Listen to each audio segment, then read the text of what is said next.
ರಾಜ್ಯಕ್ಕೆ ಬರ್ತಿದ್ದಾರೆ ಪ್ರಧಾನಿ ನರೇಂದ್ರ ಮೋದಿ. ಕಲಬುರಗಿಗೆ ಇನ್ನೇನು ಕೆಲ ಹೊತ್ತಲ್ಲೇ ಪ್ರಧಾನಿ ನರೇಂದ್ರ ಮೋದಿ ಅವರು ಆಗಮಿಸ್ತಾ ಇದ್ದಾರೆ.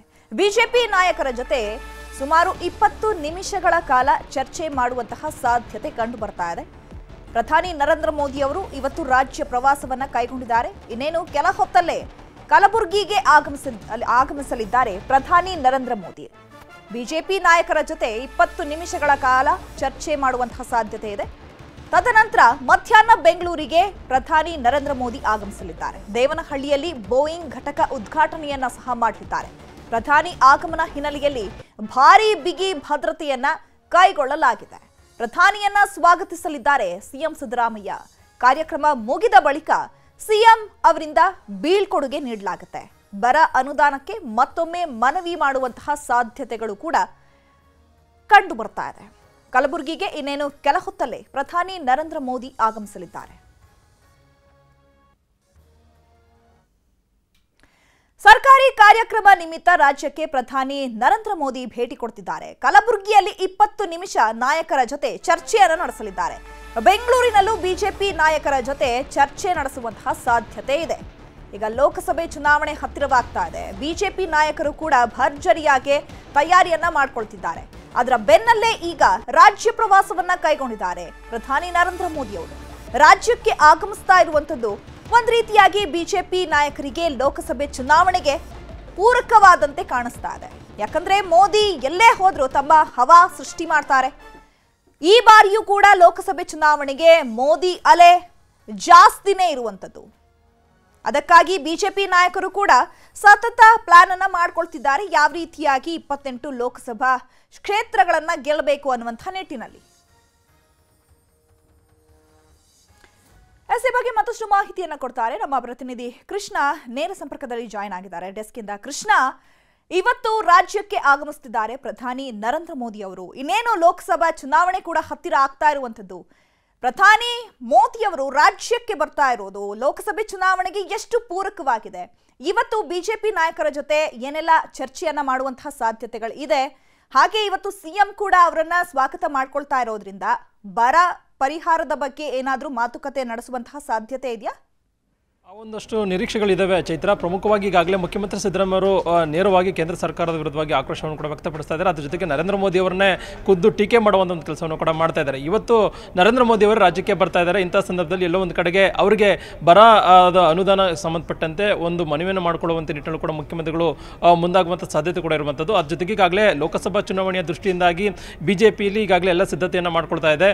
ಅದ್ರ ಜೊತೆಗೆ ಪ್ರಮುಖವಾಗಿ ಮೋದಿಯ ಅಸ್ತ್ರದ ಮುಖಾಂತರವಾಗಿಯೇ ಚುನಾವಣೆಯನ್ನು ಗೆಲ್ಲುವಂಥ ನಿಟ್ಟಿನಲ್ಲಿ 25 ಸ್ಥಾನಕ್ಕೂ ಹೆಚ್ಚು ಸ್ಥಾನವನ್ನು ಗೆಲ್ಲುವಂಥ ನಿಟ್ಟಿನಲ್ಲಿ ಕೂಡ ಬಿಜೆಪಿ ನಾಯಕರು ಪ್ಲಾನ್ ಅನ್ನು ಮಾಡಿದ್ದಾರೆ. ಅದಕ್ಕೆ ಪೂರಕವಾಗಿ ನರೇಂದ್ರ ಮೋದಿ ಅವರು ಈಗಾಗಲೇ ರಾಜ್ಯಕ್ಕೆ ಬರ್ತಾ ಇರುವಂಥದ್ದು. ಅಂದರೆ ಸರ್ಕಾರಿ ಅಭಿವೃದ್ಧಿ ಕಾರ್ಯಕ್ರಮಗಳ ನಿಮಿತ್ತವಾಗಿ ನರೇಂದ್ರ ಮೋದಿ ಅವರು ಅಂದರೆ ವಿಧಾನಸಭಾ ಚುನಾವಣೆಯಲ್ಲಿ ಚುನಾವಣೆ ಮುಗಿದ ಬಳಿಕವಾಗಿ ರಾಜ್ಯಕ್ಕೆ 2ನೇ ಬಾರಿಗೆ ಭೇಟಿಯನ್ನು ಕೊಡ್ತಿರುವಂಥದ್ದು.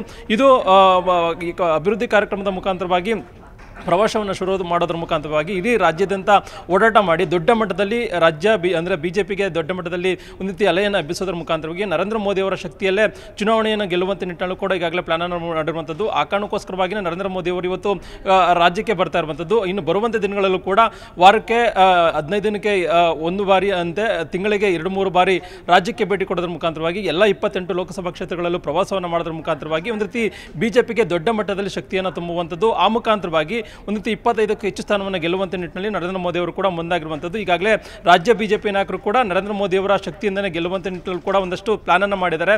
ಈಗಾಗಲೇ ಒಂದು ರೀತಿ ರಾಜ್ಯ ಬಿಜೆಪಿ ನಾಯಕರು ಕೂಡ ಒಂದು ರೀತಿ ಅತ್ಯಂತ ಉತ್ಸಾಹ ಕೂಡ ಗೊಂಡಿರುವಂಥದ್ದು.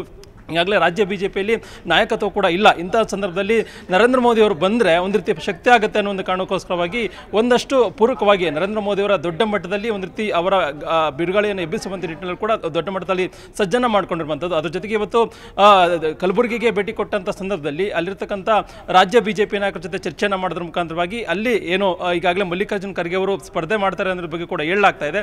ಹೀಗಾಗಿ ಅವ್ರನ್ನ ಸೋಲಿಸುವಂಥ ನಿಟ್ಟಿನಲ್ಲಿ ಯಾವೆಲ್ಲ ತಂತ್ರಗಾರಿಕೆಯನ್ನು ಮಾಡಬೇಕು ಅನ್ನೋದ್ರ ಬಗ್ಗೆ ಕೂಡ ಚರ್ಚೆ ಕೂಡ ಮಾಡಲಿದ್ದಾರೆ. ಅಂತಿಮ ಬೆಂಗಳೂರಿಗೆ ಭೇಟಿ ಕೊಟ್ಟಂತ ಸಂದರ್ಭದಲ್ಲೂ ಕೂಡ ಎಲ್ಲ ಒಂದು ಕಡೆ ಬಿಜೆಪಿ ರಾಜ್ಯಾಧ್ಯಕ್ಷ ಬಿ ವೈಜೇಂದ್ರ ಅವರು ಕೂಡ ಅವರನ್ನ ದೊಡ್ಡ ಮಟ್ಟದಲ್ಲಿ ಸ್ವಾಗತ ಮಾಡುವಂತ ನಿಟ್ಟಿನಲ್ಲಿ ಕೂಡ ಸಜ್ಜಾಗಿರುವಂತದ್ದು. ಆ ಮುಖಾಂತರವಾಗಿ ಒಂದು ರೀತಿ ನರೇಂದ್ರ ಮೋದಿ ಅವರ ಶಕ್ತಿಯಲ್ಲೇನೆ ಬರುತ್ತಕ್ಕಂತ ಲೋಕಸಭಾ ಚುನಾವಣೆ ಗೆಲ್ಲುವಂತ ನಿಟ್ಟಿನಲ್ಲಿ ಈಗ ರಾಜ್ಯ ಬಿಜೆಪಿ ಘಟಕ ಮುಂದಾಗಿರುವಂತದ್ದು. ಚೈತ್ರ, ಓಕೆ, ಧನ್ಯವಾದಗಳು ಕೃಷ್ಣ ತಮ್ಮೆಲ್ಲ ಮಾಹಿತಿಗಾಗಿ. ಅಯೋಧ್ಯೆಯಲ್ಲಿ ಶ್ರೀರಾಮಮೂರ್ತಿ ಪ್ರತಿಷ್ಠಾಪನೆಯಾಗಿದೆ. ಗರ್ಭಗುಡಿಯ ಪೀಠದಲ್ಲಿ ಬಾಲರಾಮ ಪ್ರತಿಷ್ಠಾಪನೆಯಾಗಿದೆ. ಪ್ರಾಣ ಪ್ರತಿಷ್ಠಾಪನೆಗೆ ಇನ್ನೇನು 2 ದಿನಗಳು ಅಷ್ಟೇ ಬಾಕಿ. ಅಯೋಧ್ಯೆಯಲ್ಲಿ ಈಗಾಗಲೇ ಶ್ರೀರಾಮಮೂರ್ತಿ ಪ್ರತಿಷ್ಠಾಪನೆಯಾಗಿದೆ. ಪೂಜಾ ಕೈಂಕರ್ಯಗಳನ್ನು ನೆರವೇರಿಸಲಾಗಿದೆ. ಮತ್ತೊಂದು ಕಡೆ ಗರ್ಭಗುಡಿಯ ಪೀಠದಲ್ಲಿ ಬಾಲರಾಮನನ್ನ ಪ್ರತಿಷ್ಠಾಪನೆ ಮಾಡಲಾಗಿದೆ. ಪ್ರಾಣ ಪ್ರತಿಷ್ಠಾಪನೆಗೆ ಇನ್ನೂ 2 ದಿನ ಬಾಕಿ ಇರುವುದು. ಸೊ ಈಗ ಸಕಲ ಸಿದ್ಧತೆಗಳನ್ನ ಮಾಡಿಕೊಳ್ಳಲಾಗ್ತಾ ಇದೆ. ಮತ್ತಷ್ಟು ಅಲರ್ಟ್ ಅನ್ನ ಮಾಡಲಾಗ್ತಾ ಇದೆ. ಜನವರಿ 21ರವರೆಗೆ ಒಟ್ಟು 12 ರೀತಿಯ ಪೂಜೆ ಹೋಮವನ್ನ ನೆರವೇರಿಸಲಾಗುತ್ತೆ. ಇವತ್ತು ಯಾಗದ ಅಗ್ನಿಕುಂಡ ಸ್ಥಾಪನೆ ಕಾರ್ಯ ಕೂಡ ಶುರು ಮಾಡಲಾಗುತ್ತೆ. ನವಗ್ರಹ ಸ್ಥಾಪನೆ, ದೇಗುಲಕ್ಕೆ ಹೂವಿನ ಅಲಂಕಾರವನ್ನ ಸಹ ಭರ್ಜರಿಯಾಗಿ ಮಾಡಲಾಗ್ತಾ ಇದೆ.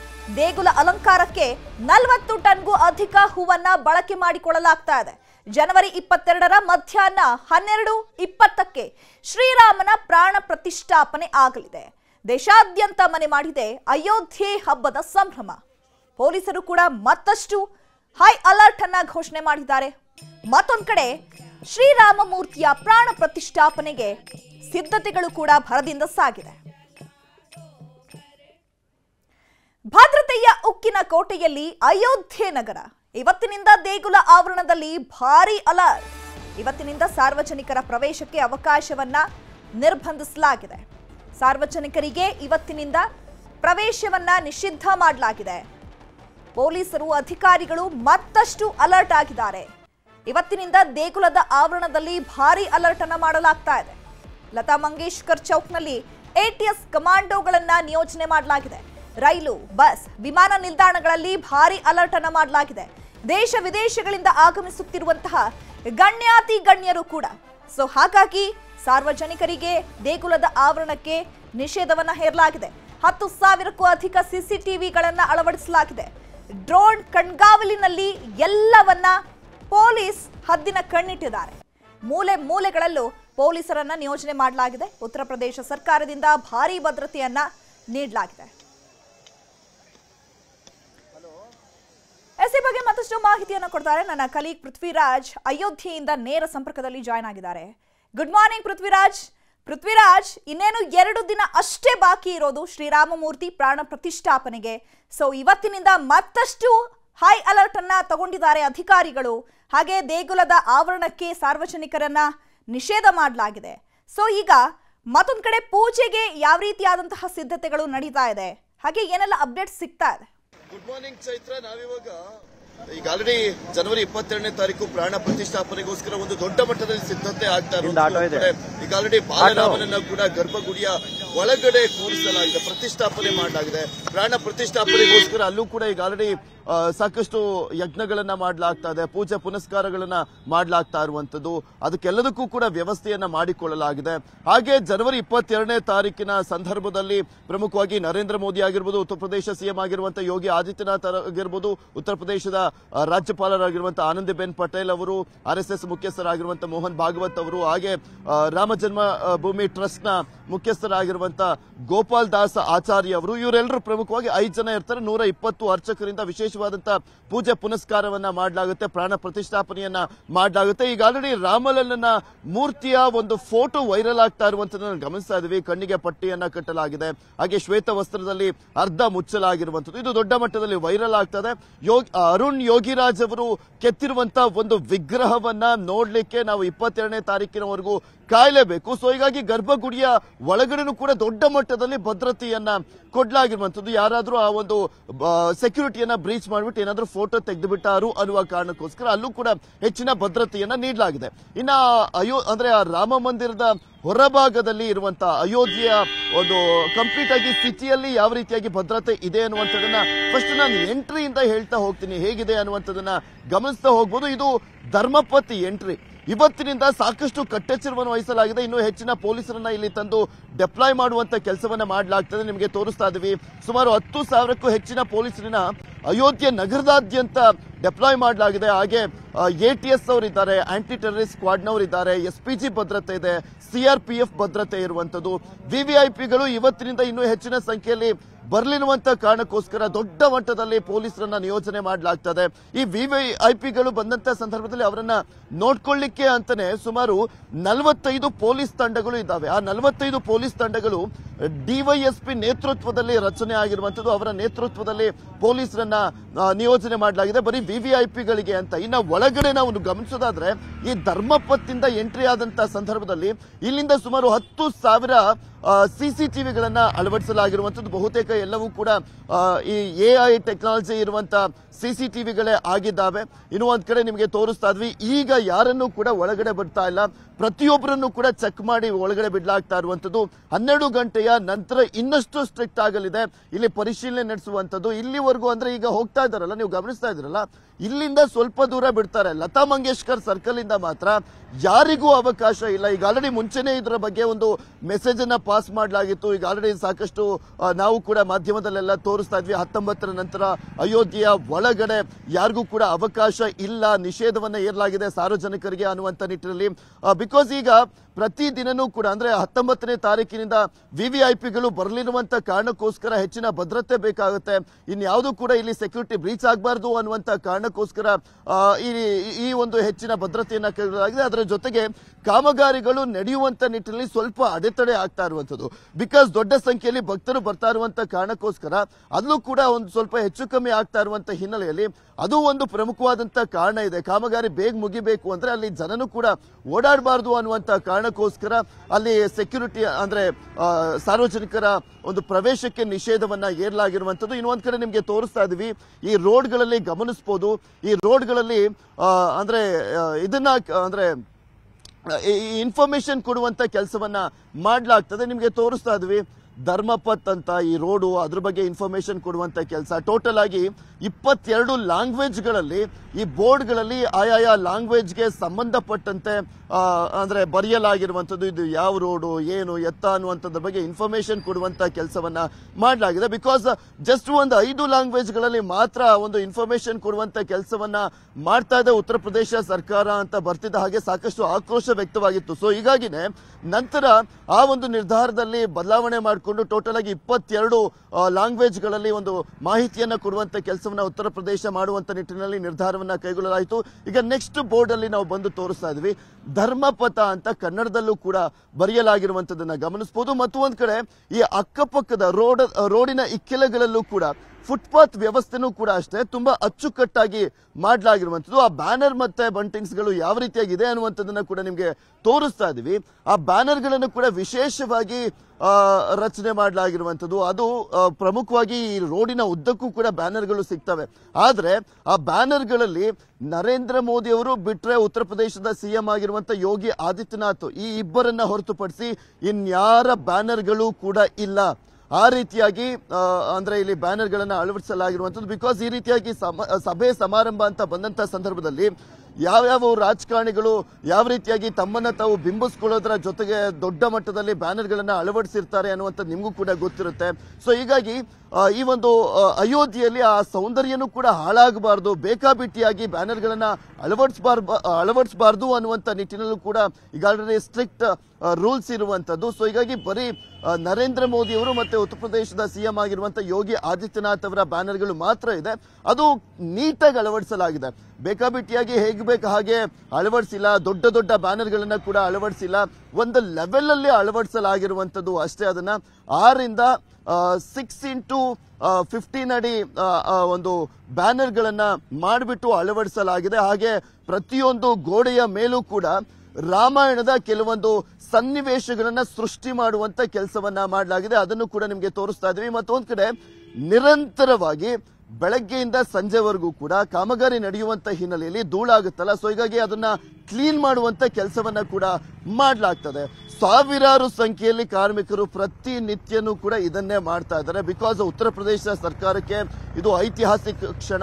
ಇಡೀ ಜಗತ್ತೇ ಇದ್ರ ಹತ್ರ ನೋಡ್ತಾ ಇರುವಂತದ್ದು, ಈ ಕ್ಷಣಕ್ಕೋಸ್ಕರ ಕಾಯ್ತಾ ಇದ್ದಾರೆ ಅನ್ನುವಂಥದ್ದು ಗೊತ್ತಿರುವಂತ ಕಾರಣಕ್ಕೋಸ್ಕರ, ಆ ಅರಿವಿರುವಂತ ಕಾರಣಕ್ಕೋಸ್ಕರ ಎಷ್ಟು ಪಾಸಿಬಲ್ ಇದೆಯೋ ಅಷ್ಟು ಕೂಡ ಹರಸಾಹಸ ಪಡ್ತಾ ಇದ್ದಾರೆ. ಆ ಸವಾಲನ್ನ ಮೆಟ್ಟಿ ನಿಲ್ಲುವಂತ ನಿಟ್ಟಿನಲ್ಲಿ ಯಾವುದೇ ತೊಂದರೆ ಆಗಬಾರ್ದು ಅನ್ನುವಂತ ಕಾರಣಕ್ಕೋಸ್ಕರ ಸಾಕಷ್ಟು ಮೂಲಭೂತ ಸೌಕರ್ಯಗಳನ್ನ ಕೂಡ ಕಲ್ಪಿಸುವಂತ ನಿಟ್ಟಿನಲ್ಲಿ ಕೆಲಸವನ್ನ ಮಾಡಲಾಗ್ತದೆ. ಇನ್ನೊಂದ್ ಕಡೆ ಇಲ್ಲಿ ಎಲೆಕ್ಟ್ರಿಕ್ ಬಸ್ಗಳ ವ್ಯವಸ್ಥೆಯನ್ನ ಮಾಡಲಾಗಿದೆ. ನಿಮಗೆ ತೋರಿಸ್ತೀವಿ, ಇನ್ಯಾವುದೇ ಬಸ್ಗಳು ಕೂಡ ಬರೋದಿಲ್ಲ ಇಲ್ಲಿ ಎಲೆಕ್ಟ್ರಿಕ್ ಬಸ್ಗಳನ್ನ ಹೊರತುಪಡಿಸಿ. ಬಿಕಾಸ್ ಇಲ್ಲಿ ಕ್ಲೀನ್ ಸಿಟಿ ಮಾಡುವಂತ ಒಂದು ಅಭಿಯಾನ ಕೂಡ ನಡೀತಾ ಇದೆ. ಅದರ ಜೊತೆಗೆ ಬೇರೆ ಬಸ್ಗಳನ್ನ ಬಿಟ್ಟಂತ ಸಂದರ್ಭದಲ್ಲಿ ಹೊಗೆಯಿಂದಲೂ ಕೂಡ ವಾತಾವರಣ ಹಾಳಾಗಬಾರದು ಅನ್ನುವಂತ ಕಾರಣಕ್ಕೋಸ್ಕರ ಬರೀ ಎಲೆಕ್ಟ್ರಿಕ್ ಬಸ್ಗಳ ವ್ಯವಸ್ಥೆಯನ್ನ ಮಾಡಲಾಗಿರುವಂತದ್ದು. 15ನೇ ತಾರೀಕಿನಿಂದ ಈ ಒಂದು ಅಯೋಧ್ಯೆಯ ಒಳಗಡೆ ಎಲೆಕ್ಟ್ರಿಕ್ ಬಸ್ಗಳ ವ್ಯವಸ್ಥೆಯನ್ನ ಮಾಡಲಾಗಿದೆ. ಸುಮಾರು 100ಕ್ಕೂ ಹೆಚ್ಚಿನ ಎಲೆಕ್ಟ್ರಿಕ್ ಬಸ್ಗಳನ್ನ ಬಿಡಲಾಗಿರುವಂತದ್ದು. ಅದಕ್ಕೆ ಅಂತಾನೆ ಹೊಸದಾದಂತ ಎಲೆಕ್ಟ್ರಿಕ್ ಬಸ್ ನಿಲ್ದಾಣವನ್ನ ಕೂಡ ಉತ್ತರ ಪ್ರದೇಶ ಸರ್ಕಾರ ಮಾಡಿರುವಂತದ್ದು. ಯೋಗಿ ಆದಿತ್ಯನಾಥ್ ಅವರು 15ನೇ ತಾರೀಕು ಅದಕ್ಕೆ ಚಾಲನೆಯನ್ನ ಕೂಡ ಕೊಟ್ಟರು. ಸೊ ಹೀಗಾಗಿ 100ಕ್ಕೂ ಹೆಚ್ಚಿನ ಎಲೆಕ್ಟ್ರಿಕ್ ಬಸ್ಗಳು ಈಗ ಆಲ್ರೆಡಿ ಅಯೋಧ್ಯೆಯಾದ್ಯಂತ ಓಡಾಡ್ತಾ ಇದಾವೆ. ಇದರ ವಿಶೇಷತೆ ಅಂದ್ರೆ ಅಯೋಧ್ಯೆಗೆ ಯಾರಾದ್ರೂ ಅಂದ್ರೆ ಬಸ್ಸಿಗೆ ಹತ್ತದಂತವ್ರು 15 ರೂಪಾಯಿ ಟಿಕೆಟ್ ಕಂಪಲ್ಸರಿ. ಆ 15 ರೂಪಾಯಿ ಟಿಕೆಟ್ ಅನ್ನ ತಗೊಂಡು ಎಲ್ಲಿ ಬೇಕಾದ್ರೂ ಹತ್ತಬಹುದು, ಎಲ್ಲಿ ಬೇಕಾದ್ರೂ ಇಳಿಯಬಹುದಾದಂತ ಒಂದು ಸೌಲಭ್ಯವನ್ನ ಮಾಡಿಕೊಡ್ಲಾಗಿದೆ. ಜಾಸ್ತಿನೂ ಇಲ್ಲ, ಕಡಿಮೆನೂ ಇಲ್ಲ. ಬಿಕಾಸ್ ಬರುವಂತ ರಾಮ ಭಕ್ತರಿಗೆ ಅದು ಕೂಡ ಹೊರೆ ಆಗಬಾರದು ಅನ್ನುವಂತ ಕಾರಣ ಕೂಡ ಇದರಲ್ಲಿ ಪ್ರಮುಖವಾಗಿರುವಂತದ್ದು. ಆ ಎಲೆಕ್ಟ್ರಿಕ್ ಬಸ್ಗಳನ್ನ 22ನೇ ತಾರೀಕು ಅಂದ್ರೆ ಪ್ರಾಣ ಪ್ರತಿಷ್ಠಾಪನೆಗೆ ಸಾವಿರಾರು ಸಂಖ್ಯೆಯಲ್ಲಿ ವಿಐಪಿಗಳಿಗೆ ಆಹ್ವಾನವನ್ನ ನೀಡಲಾಗಿದೆಯಲ್ಲ, ಅವರನ್ನು ಕೂಡ ಎಲೆಕ್ಟ್ರಿಕ್ ಬಸ್ನಲ್ಲೇ ಕೂಡ ಕರ್ಕೊಂಡ್ಬರುವಂತ ನಿಟ್ಟಿನಲ್ಲಿ ವ್ಯವಸ್ಥೆಯನ್ನ ಮಾಡಲಾಗಿದೆ. ಇನ್ನು 21ನೇ ತಾರೀಕು ನರೇಂದ್ರ ಮೋದಿ ಅವರು ಬರಲಿರುವಂತದ್ದು. ಆ ಕಾರಣಕ್ಕೋಸ್ಕರ ಈಗ ಆಲ್ರೆಡಿ ಎಲ್ಲಾ ಕಡೆನೂ ಕೂಡ ಬಾಂಬ್ ಸ್ಕ್ವಾಡ್ ಇಂದನೂ ಕೂಡ ಪರಿಶೀಲನೆ ಮಾಡುವಂತ ಕೆಲಸವನ್ನ ಮಾಡಲಾಗ್ತದೆ. ಈ ರೀತಿಯಾದಂತ ಒಂದು ಉಕ್ಕಿನ ಕೋಟೆ, ಕಾಕಿಯ ಉಕ್ಕಿನ ಕೋಟೆ ಅಂತ ಹೇಳಿದ್ರು ತಪ್ಪಾಗ್ಲಿಕ್ಕಿಲ್ಲ. ಅಯೋಧ್ಯೆ ಆ ರೀತಿಯಾದಂತ ಒಂದು ಭದ್ರತೆಯನ್ನ ಕೈಗೊಳ್ಳಲಾಗಿದೆ. ಚೈತ್ರ. ಓಕೆ, ಧನ್ಯವಾದಗಳು ಪೃಥ್ವಿರಾಜ್ ತಮ್ಮೆಲ್ಲ ಇನ್ಫಾರ್ಮೇಶನ್ಗೆ. ರಾಮ ಮಂದಿರಕ್ಕೆ ಕರುನಾಡಿನಿಂದ ಮತ್ತೊಂದು ಕೊಡುಗೆಯನ್ನ ನೀಡಲಾಗಿದೆ. ಗರ್ಭಗುಡಿಯಲ್ಲಿ ಪ್ರತಿಷ್ಠಾಪನೆ ಆಗಿರೋದು ಮೈಸೂರು ಮೂರ್ತಿ. ನಿಜಕ್ಕೂ ಇದು ಖುಷಿಯ ವಿಚಾರ. ಅಯೋಧ್ಯೆ ಆಮಂತ್ರಣ ಪತ್ರದಲ್ಲಿನ ಲೋಗೋ ಕಲಬುರ್ಗಿಯದ್ದು. ಹಾಗಾಗಿ ಕರುನಾಡಿನಿಂದ ಅಯೋಧ್ಯೆಗೆ ಮತ್ತೊಂದು ಕೊಡುಗೆಯನ್ನ ನೀಡಲಾಗಿದೆ. ರಾಮದೇವರ ಲೋಗೋ ಸೃಷ್ಟಿಸಿದ್ದಾರೆ ಕಲಾವಿದ ರಮೇಶ್ ತಿಪ್ಪನೂರ್. ದೇಶದ ವಿವಿಧ ಕಲಾವಿದರಿಂದ 1000 ಲೋಗೋ ರಚನೆ ಮಾಡಲಾಗಿತ್ತು. ರಾಮ ಮಂದಿರ ಟ್ರಸ್ಟ್ ಫೈನಲ್ ಮಾಡಿದ್ದು ಕೊನೆಗೂ ಕಲಬುರ್ಗಿ ಲೋಗೋವನ್ನ, ಅದರಲ್ಲೂ ನಮ್ಮ ಕರುನಾಡಿನ ಕಲಬುರ್ಗಿಯ ಲೋಗೋವನ್ನ ಅಯೋಧ್ಯೆ ಟ್ರಸ್ಟ್ ಫೈನಲ್ ಮಾಡಿದೆ. ವಿಎಚ್ಪಿ ಮುಖಂಡ ಗೋಪಾಲ ಮೂಲಕ ಟ್ರಸ್ಟ್ ತಲುಪಿದ ಲೋಗೋ ಪ್ರಕಾಶಿಸುವ ಸೂರ್ಯನ ಮಧ್ಯೆ ಕಂಗೊಳಿಸುತ್ತಿದ್ದಾನೆ ಶ್ರೀರಾಮ. ಶ್ರೀರಾಮನ ಕೆಳಭಾಗದಲ್ಲಿ ಕುಳಿತಿರುವ ಹನುಮಂತನ ಚಿತ್ರ. ಈ ಲೋಗೋವನ್ನ ತಯಾರಿಸಿದ್ದು ನಮ್ಮ ಕಲಬುರ್ಗಿಯ ಕಲಾವಿದರಾಗಿರುವಂತಹ ಗೋಪಾಲ್ ಅನ್ನೋರು. ಪ್ರತಿಷ್ಠಾಪನೆ ಆಗಿರೋದು ಮೈಸೂರು ಮೂರ್ತಿ. ಅದರ ಜೊತೆಗೆ ಲೋಗೋವನ್ನ ಕ್ರಿಯೇಟ್ ಮಾಡಿರೋದು ನಮ್ಮ ರಾಜ್ಯದ ಕಲಬುರ್ಗಿಯ ಕಲಾವಿದ ಗೋಪಾಲ ಅವರು. ಲೋಗೋ ಸೃಷ್ಟಿಸಿದ್ದಾರೆ ಕಲಾವಿದ ರಮೇಶ್ ತಿಪ್ಪನೂರ್.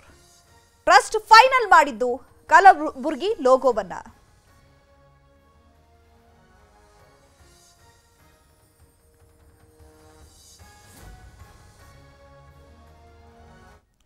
ಜನವರಿ 22ಕ್ಕೆ ರಾಮನ ಪ್ರಾಣ ಪ್ರತಿಷ್ಠಾಪನೆ ಹಿನ್ನೆಲೆ ವಿಜಯಪುರದ ಜೆಎಸ್ಎಸ್ ಆಸ್ಪತ್ರೆಯಲ್ಲಿ ಅಯೋಧ್ಯ ಸಂಭ್ರಮ ಮನೆ ಮಾಡಿದೆ. 5 ದಿನ ಉಚಿತ ಹೆರಿಗೆ, ಗರ್ಭಿಣಿಯರಿಗೆ ಉಚಿತ ಚಿಕಿತ್ಸೆಯನ್ನ ನೀಡಲಾಗ್ತಾ ಇದೆ. ಸೊ ಮಹಿಳೆಯರಿಗೂ ಕೂಡ ಅದೇ ಆಸೆ ಇದ್ದಿದ್ದು. ಶ್ರೀರಾಮನ ಮೂರ್ತಿ ಪ್ರಾಣ ಪ್ರತಿಷ್ಠಾಪನೆ ಆಗುವಂತಹ ದಿನ ನಮಗೆ ಹೆರಿಗೆ ಆಗಬೇಕು, ಗಂಡಾದ್ರೆ ರಾಮ, ಹೆಣ್ಣಾದ್ರೆ ಸೀತೆ ಅಂತ ಹೇಳಿ ಎಲ್ಲರೂ ಕೂಡ ಆಸ್ಪತ್ರೆಗೆ ಮುಗಿಬಿದ್ದಿದ್ರು. ಸೊ ನಮಗೆ ಸಿಸೇರಿಯನ್ ಆದ್ರೂ ಪರವಾಗಿಲ್ಲ, ಸೊ ನಮಗೆ ಅವತ್ತಿನ ದಿನಾನೇ ನಮ್ಗೆ ಹೆರಿಗೆ ಆಗಬೇಕು ಅಂತ ಹೇಳಿದ್ರು. ಈಗ 5 ದಿನ ಉಚಿತ ಹೆರಿಗೆ, ಹಾಗೆ ಗರ್ಭಿಣಿಯರಿಗೆ ಉಚಿತ ಚಿಕಿತ್ಸೆಯನ್ನು ನೀಡಲಾಗ್ತಾ ಇದೆ.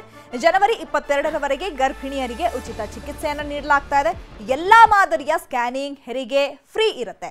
ಎಲ್ಲ ಫ್ರೀ, ಉಚಿತವಾಗಿ ಹೆರಿಗೆ ಮಾಡಿಸಿಕೊಳ್ಳೋದಕ್ಕೆ ಈಗ ಗರ್ಭಿಣಿಯರು ಮುಗಿಬಿದ್ದಿದ್ದಾರೆ. ನಾರ್ಮಲ್ ಡೆಲಿವರಿ ಅಷ್ಟೇ ಅಲ್ಲ, ಸಿಸೇರಿಯನ್ ಕೂಡ ಫ್ರೀ ಇದೆ. ಈಗ ಜನಿಸುವ ಮಗು ಗಂಡಾದ್ರೆ ರಾಮ, ಹೆಣ್ಣಾದ್ರೆ ಸೀತೆಯ ಪ್ರತಿರೂಪ ಅಂತ ಜನ ಮಾತನಾಡ್ಕೊಳ್ತಿದ್ದಾರೆ. ಮುಂಚೆ ನಮ್ಮ ಹತ್ರ ಯೂಶುವಲಿ ಡೆಲಿವರಿ ಆದಾಗ ಅವಾಗ ರೇಟ್ ಸ್ವಲ್ಪ ಅಂದ್ರೆ ಚಾರ್ಜಸ್ ಎಲ್ಲ ಕಡಿಮೆ ಇತ್ತು. ಅವಾಗ ನಾವು ಬರೀ ಮೆಡಿಸನ್ ಮತ್ತೆ ಲ್ಯಾಬ್ ಚಾರ್ಜ್ ಮಾಡ್ತಿದ್ವಿ, ಸರ್ಜರಿ ಮಾಡ್ತಿರ್ಲಿಲ್ಲ. ಬಟ್ ಇವಾಗ ಕಂಪ್ಲೀಟ್ ಫ್ರೀ ಉಚಿತ ಸರ್ವಿಸ್ ಕೊಡ್ತಾ ಇದೀವಿ. ಇದರಿಂದ ಬಡ ಜನರಿಗೆ ಹೆಲ್ಪ್ ಆಗಲಿ, ಯಾವುದೇ ಜಾತಿ ಮತ ಭೇದವಿಲ್ಲದೆ ಎಲ್ಲರಿಗೂ ಸಮಾನವಾದಂತಹ ಚಿಕಿತ್ಸೆ ಕೊಡಬೇಕು ಅಂತ ಹೇಳಿ ಶಾಸಕರ ಆದೇಶ ಮತ್ತು ಆಶಯದಂತೆ ಅದು ನಾವು ಫಾಲೋ ಮಾಡ್ತಾ ಇದ್ವಿ. ಮುಂಚೆ ನಮ್ದು ರೆಗ್ಯುಲರ್ ಆಗಿ ಡೆಲಿವರಿ ಪರ್ ಮಂತ್ ಸ್ವಲ್ಪ ಅಂದ್ರೆ ಆಗ್ತಿತ್ತು. ಇವತ್ತು ನಾವು ನಿನ್ನೆಯಿಂದ ಅನೌನ್ಸ್ ಮಾಡಿದ್ಮೇಲೆ ಇವತ್ತಿಂದ ಸಂಖ್ಯೆ ಜಾಸ್ತಿ ಆಗಿದೆ. ಇವತ್ತು ಆಲ್ಮೋಸ್ಟ್ ಬೆಳಿಗ್ಗೆಯಿಂದನೂ ಪೇಷಂಟ್ಸ್ ತುಂಬಾ ಬರ್ತಾ ಇದ್ದಾರೆ. ಸೊ ಪ್ರಾಬಬ್ಲಿ ಇನ್ನೂ ನಾಳೆ ನಾಡಿ ಜ್ಞಾನಯೋಗಿ ಶ್ರೀ ಸಿದ್ದೇಶ್ವರ ಸ್ವಾಮೀಜಿ ಸೂಪರ್ ಸ್ಪೆಷಾಲಿಟಿ ಆಸ್ಪತ್ರೆಯಲ್ಲಿ ರಾಮ ಮಂದಿರದ ಲೋಕಾರ್ಪಣೆಯ ಪ್ರಯುಕ್ತವಾಗಿ ಅಯೋಧ್ಯ ಸಂಭ್ರಮೋತ್ಸವ ಅಂತ ಆಚರಣೆ ಮಾಡ್ತಾ ಇದ್ದೀವಿ. ಈ ನಮ್ಮ ಆಸ್ಪತ್ರೆಯ ಅಧ್ಯಕ್ಷರು ಮತ್ತು ವಿಜಯಪುರದ ನಗರ ಶಾಸಕರಾಗಿರುವಂಥ ಸನ್ಮಾನ್ಯ ಶ್ರೀ ಬಸನಗೌಡ ಪಾಟೀಲ್ ಯತ್ನಾಳ್ ಅವರ ಒಂದು ಕನಸೇನಾಗಿತ್ತು ಅಂತಂದರೆ ಈ ಕ್ಷಣವನ್ನು ಸಾರ್ಥಕಗೊಳಿಸಬೇಕು ಅಂತ. ಅದರ ಉದ್ದೇಶಕ್ಕನುಗುಣವಾಗಿ 18ನೇ ತಾರೀಕಿನಿಂದ 22ನೇ ತಾರೀಕಿನವರೆಗೂ